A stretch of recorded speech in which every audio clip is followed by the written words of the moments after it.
Michelangelo Merisi, born in 1571 in the town of Caravaggio, from which he took his name, is one of the most important painters in Western art. His primary technique relies on the extreme contrast between light and dark, known as chiaroscuro.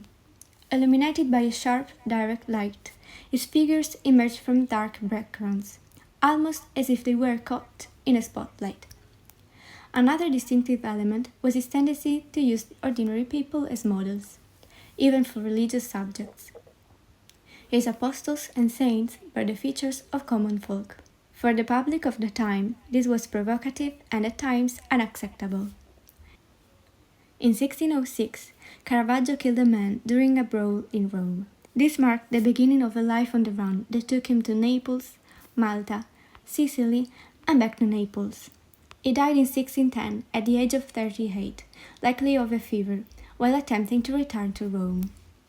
It was during these years of exile that he painted David with the head of Goliath, which is preserved today in the Borghese Gallery in Rome. The subject comes from the Bible. The young David defeats the giant Goliath and beheads him. However, Caravaggio transforms this scene into something deeply personal.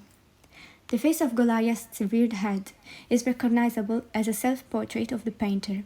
Caravaggio depicts himself as defeated, with his eyes half closed, in the instant immediately following death.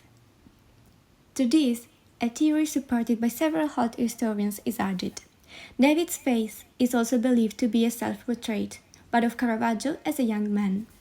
The painter would therefore have included two images of himself at different stages of his life within the painting: the boy he once was, and the man he had become.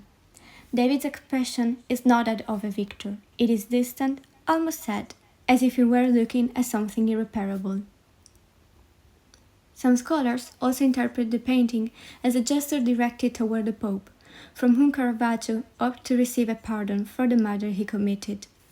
Offering his own head through a painting was probably for an artist the most direct way to submit himself to the judgment of others. The result is a masterpiece where biblical history, the painter's biography, and the reflection of the passage of time all overlap.